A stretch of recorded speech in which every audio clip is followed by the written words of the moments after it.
తయారు చేశారంటే అది ఒక వ్యక్తి సాధించిన ఫౌండేషన్ వేసిన విధానం అని చెప్పి నేను మీకు తెలియజేస్తున్నా.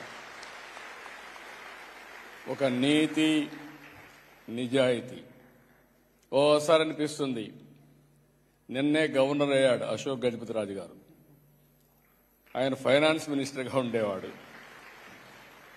నేను ఫస్ట్ డెలిగేషన్లో ఆయన తీసుకుని ఇక్కడికి వచ్చాను. ఆయనకు సిగరెట్లు తాగడం సరదా, తాగతానే ఉండేవాడు సిగరెట్లు. నేను ఎప్పుడు అనేవాడు, నువ్వు సిగరెట్ మానవయ్యా, లేకపోతే నీ ఆరోగ్యం పోతుంది, కొంచెం కంట్రోల్ చేసుకోమని చెప్పేవాడిని. సింపుల్ మ్యాన్, సిగరెట్లు తాగేవాడు.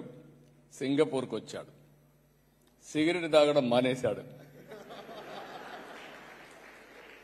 నాకు ఆశ్చర్యం వేసింది. ఒక వ్యసనాన్ని ఇమ్మీడియట్గా మానేస్తారంటే ఆశ్చర్యం వేసి అడిగా, ఏంటి అశోక్, ఎక్కడ సిగరెట్ కనపడలేదు ఏంటన్నా. సార్, ఇక్కడ పొరపాటున సిగరెట్ తాగితే $500 ఫైన్ వేస్తారు. నేను తెచ్చింది $500.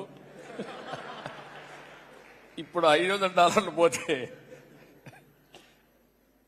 నేనేం చేయాలి సార్ అన్నాడు. That is the power of Singapore.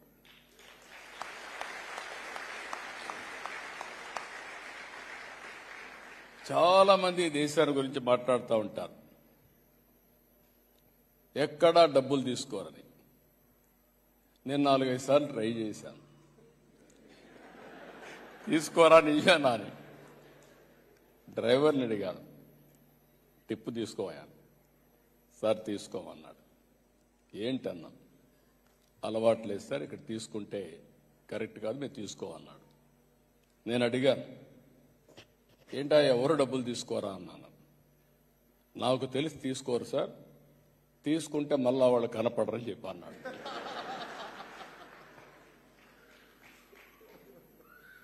అంటే ఇవన్నీ చూసిన తర్వాత నాకు అడ్మిరేషన్ పెరిగింది.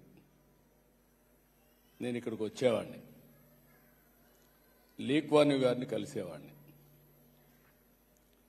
నేను ఒకరోజు తెల్లవారు